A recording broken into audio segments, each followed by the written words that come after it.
Hello, my fellow comic book collectors. This is part 2 of that big, crazy box from Stackery, and it's just like a massive collection that I was picking up over a series of weeks, and I'm just finally getting it all. I got 1, 2, 3, 4, 5, 6, 7, 8 groups of books. Like, it's just like these things like this. It's just like a bunch of books. So what I'm going to do is I'm going to try to go through as many of these as I can, and we'll see, what's inside. And there's just some really big books. We're going to do this first one, and hopefully I can do like maybe 4 of these, 4, 5, maybe 5 stacks. Okay, so this one's actually only got 1 book in it, so that makes it real easy. Oh, and it's a great one. Start out with a big bang. Like if you're gonna start something, do it with a bang, right? This is just a really great book, and this is Hulk annual or giant king size special #1, and it's just like that famous, almost classic cover with Hulk, holding up Hulk. It's just a really great, almost like Atlas Shrugged, or not Atlas, I should say. And it's just a really great cover. So Inhumans cover, appearance, classic cover. Jim Steranko cover. Just a really great cover. I'm just reading the thing. I actually bought this restored. So it is a slight restoration. Restoration includes a small amount of color touch on the cover. Now, typically in this grade, you're looking at $500, $600, $700 like for this kind of book. Because it was restored, I got it for like $200. I forgot what I paid. Does it say how much I paid? It doesn't say how much I paid. I think it was around $200. So just huge savings getting it, having a restored copy versus the unrestored or blue label. It's white pages too. So this is one of those books where probably if I was a little bit more ambitious, you'd crack it out, remove the restoration, you'd probably still get like a 6.0, and it has white pages, and it's like it's like $400 or $500 book at that point. So it's one of those ones that would be worthy of doing that, but I'm not that ambitious. I'm just happy to have it, even if it's in a purple label. So yeah, I just super excited to have this in my collection. This is one of those ones I've been kind of wanting for a while, and it was just one of those things where I was sort of thinking about it, and it just sort of came up at auction. I was like, oh wow, that's really great, and it was a good price. So and I want it. I did my last 5-second bid. Actually, I'm going to save this one. I'm going to do this one. Oh. Okay, actually, this one's got some major things in it. Okay, so this is a huge lot.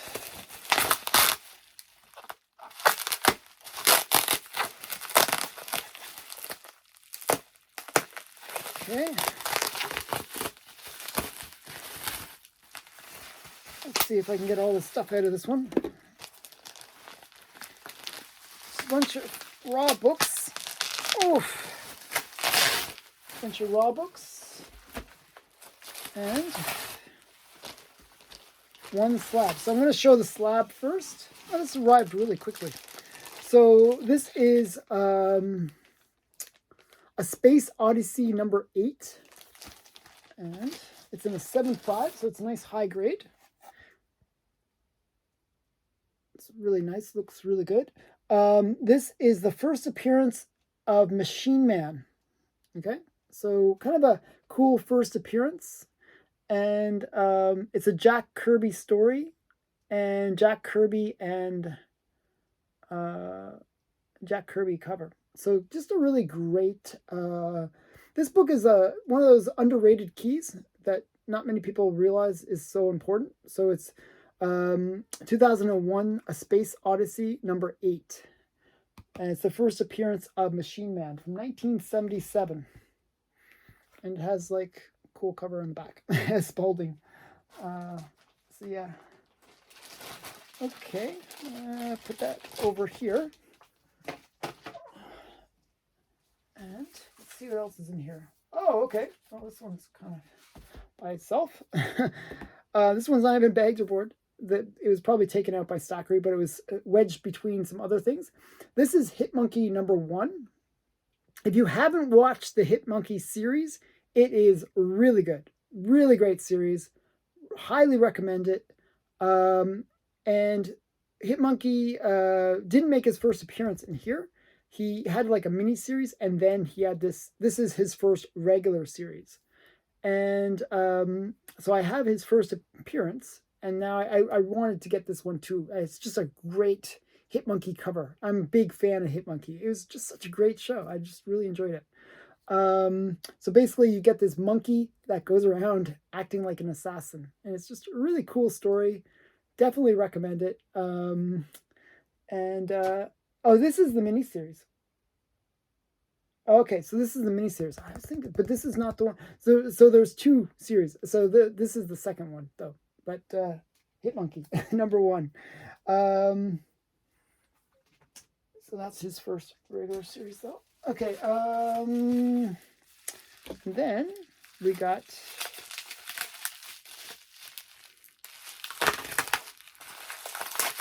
Let's see what else is in here. This one is really well wrapped.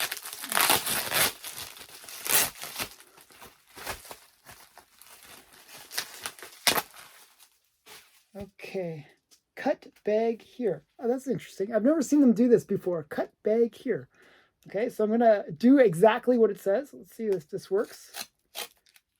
Okay, so cut the bag where they said to cut it.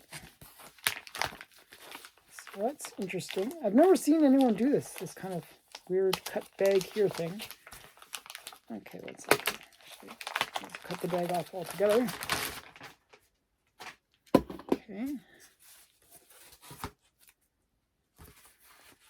And remove the boards. Okay. Oh, okay, this is cool. So anyone that knows me knows that I really like crime suspense stories number 22, which is the cover right back here. I'm not sure if you can see it, but it's right there. It is the one where, you know, you got that decapitated head, and I like getting homages to it. So this is Kiss Zombies homage. This is #4, I believe. Yeah, it's just a great homage to it. It's the black and white variant. So I got both the variant, this one, and on order I have the one that's not like black and white. I have the colored version, I should say. So that's kind of cool. So that's Kiss Zombies. That's really cool. And I'll put that where? Here, I guess. And okay, I'm just going through all the boxes here. It's interesting. Okay, and some JoJo. Okay, so this one is interesting. I'm actually going to leave that on this. Okay, so this is JoJo 28. It looks like they originally got it from my comic shop. So I bought this on eBay, and I got a really good deal on it. I paid like 20 or 30 bucks. It was not expensive because it's incomplete. But it is one where the cover presents really well. It's just missing one page, I believe. It's missing page, just missing one page from it. So it's sad that it's missing a page. But you know, it's still a great cover, and I'm trying to get the complete collection of Jojo Congo King. So this is just one of those great bondage covers, and that's really what I was kind of getting it for that really great Good Girl Art bondage cover. So I'll probably upgrade it at a later date once, you know, I find a better copy that's complete, or maybe even marry a copy where, you know, I find maybe a coverless one, and you know, fill in the missing pages. So this is kind of a nice nice book to get. Okay, so I'm really close to completing that collection. Okay, wow. Okay, so this is just a collection that I bought. And let's see if I can get it all out at once.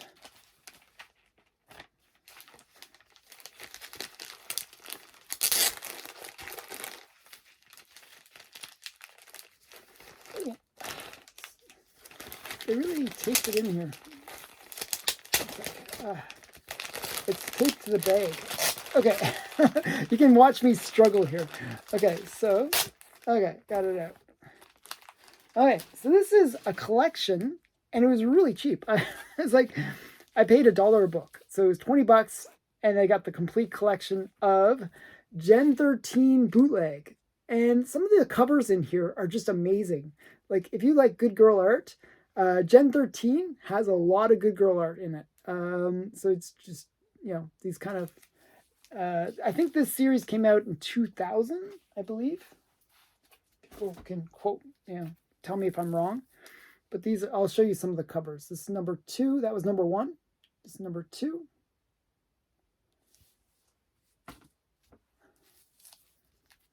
Number 3. And I figured for $1 a book, not too bad. Number 4.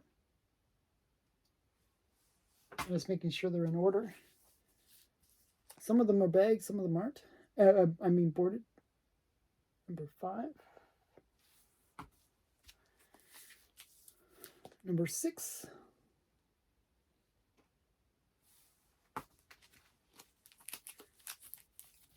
Number 7. I like this cover a lot. I kind of like it. I just think it's a really sexy cover. This is number 8. Another sexy cover is number 9. Oh, sort of just lying there half naked. Guns. And this is a great bondage cover. Number 10. Actually, one of the people on my channel recommended this book. And it was funny when they recommended it because I had just a few hours earlier picked up the whole set. So I was like, oh, that's kind of convenient. And number 11.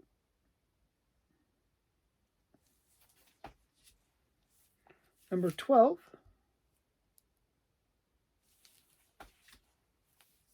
Number 13. Gen 13, number 13. Kind of interesting. And number 14. Not sure if I'm trying to show these well.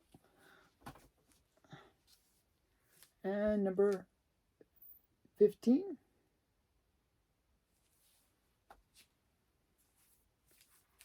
Number 16.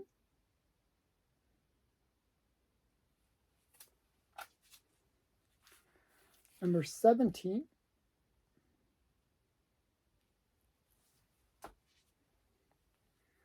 Number 18. It looks like I actually paid less than what the guy who originally bought these paid. It's like $3. He has $3 price tags on them, and I paid $1 each, so I did well. Okay, so this is number 19. And the last one is number 20. That's the last of the series. So it was just a short-lived series of 20 issues. Okay, that's that stack. I'll grab, how much time do we got? Okay, got some more time. I think I can do 2 more stacks, maybe 3 if I really push it. Okay, so this one looks cool. Let's see what's inside. Oof. I think this one is huge. I know what this is. It's kind of funny actually, but this is really huge. This is a Mega Grail. This is probably the biggest book in this whole entire collection. This whole entire box is this book.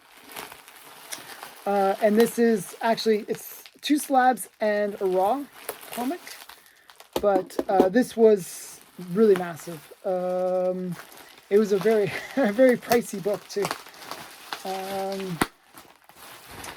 Let's see if I can get it out without mangling it. And I didn't really like the vendor for this. So what happened was I saw it on eBay, and I figured out how to contact the guy direct. Okay, so I figured maybe he would be willing to do installments, because you can't do installments through eBay. And I thought, this is kind of a pricey book. I kind of want to do installments because, I don't want to have a huge bill all at once. And so I figured I'd contact him and see if I could get a good deal on it. And the guy was just not willing to negotiate. He was very rude. Oh, didn't really like dealing with the guy. But he has amazing stuff. He's just a bit, maybe it's a personality thing. I don't think he's a bad guy or anything. I think he's probably a good guy and all, but just a bit gruff. I guess that's the best way to describe him. And he actually has his own YouTube channel. It's Anthony Snyder. So if you ever, I definitely recommend him. He shipped it well, and he's a good guy in terms of his stuff, and his pricing is not too bad. But his attitude on the phone was a bit rough. Maybe conflict in personality or something. He was just a little bit very rude with me. I don't know. It was kind of weird. Okay, I'll show you the first lab first. This is Supergirl #1. This is the very first Supergirl series. It's from 1972. And I just thought this was a really nice book. Yeah, it was cheap.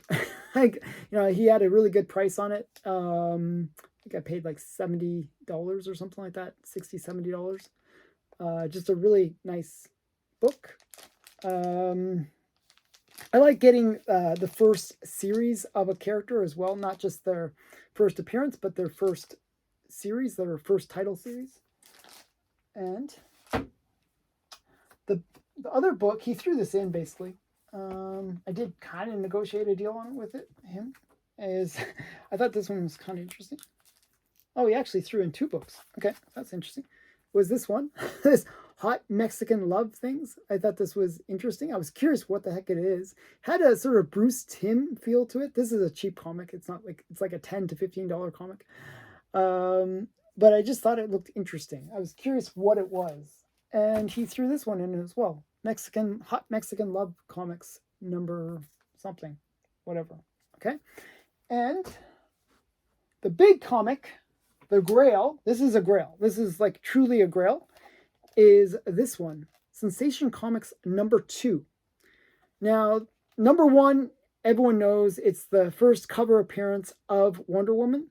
This is the second cover appearance of Wonder Woman. And it's also I think it's her third appearance. And it's also the first appearance of Etta Candy. Etta Candy is this kind of short, pudgy girl. I don't know how else to describe her, but she was in the movie. She was in the Wonder Woman movie, the first one. She was played by the girl that plays Fat Amy. I just can't remember her name. But yeah, so that woman was this one. And it's the second appearance of Wildcat and Black Pirate. So it's considered a major Grail, and it's a really rare book. This book you do not see often. Maybe once every 5 to 6 years you'll see it up for auction, and it's just one of those books that is just a bit of a ghost, a bit rare, and it's kind of a major key for a Wonder Woman. Etta Candy is like a character that in the Golden Age appeared very, very frequently. She was kind of like Wonder Woman's sidekick. Yeah, just a major first appearance. So really cool to get this in my collection. Just it's this massive Golden Age book. I'll show you the back as well. And it's from 1942, February 1942. So it's just a very early Wonder Woman. Massive Grail. Like this is like, just to give you a sense, I paid $3,800 for this book. So massive. This was a big big purchase. And as I said, I really wanted to do installments on it just to make it a little easier to pay for. It was a bit much. So yeah, but that is, I'm going to do one more and then I'll have to wrap it up because I have to leave soon. So I'm just going to do one more quick one. See if I can do this quickly. Oh, jeez.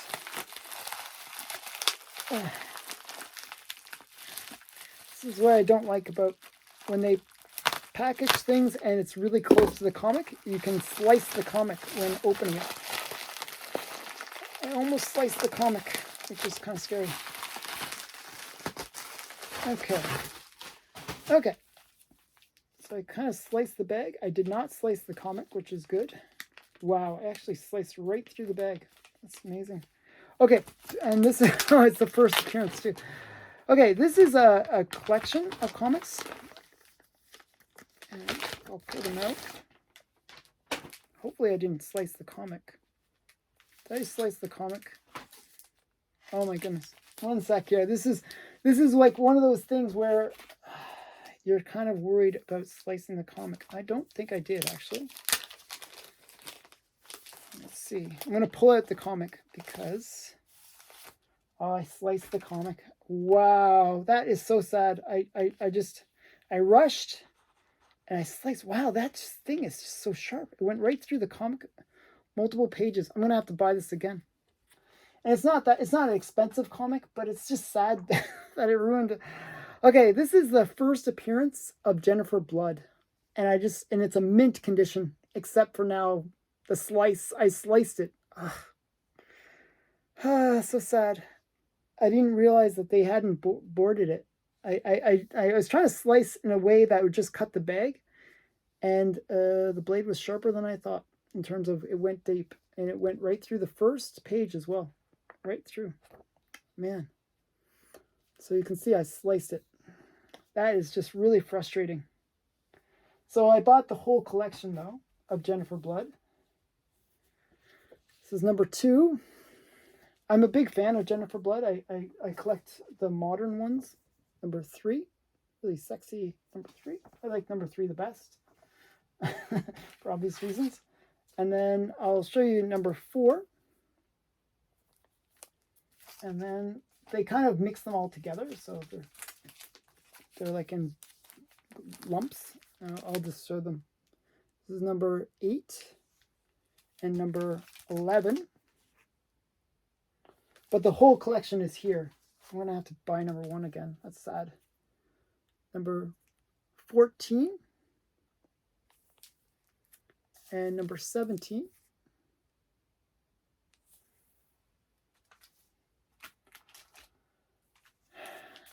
Number 20 and 23. So that's the first series of Jennifer Blood. I've been collecting the second series of Jennifer Blood that came out in 2000 and or I think 2000 or 2021. And it's a great series. It's really interesting. Lots of good girl art. I guess that's the best way to describe it. And it has some of my favorite covers. It's just a really great cover buy if you're gonna buy it for the cover. The story itself is it's not bad. It's like assassin by night, regular person during the day kind of situation. So that's Jennifer Blood. Very sad that I ruined her first appearance. I can't believe I did that. Ugh. Man. It happens. This is the dangers of knives and opening comic books. And people not boarding. So, you cut through the bag, and if the comic is just right there, it can slice right through the comic. And that's what happened. So sad. I'm really quite sad about it. I'm going to have a good cry. Oh, man. Okay. So thanks for watching. Send your sympathy letters and all that kind of stuff. And please leave a like and subscription and all that kind of stuff. And thanks for watching.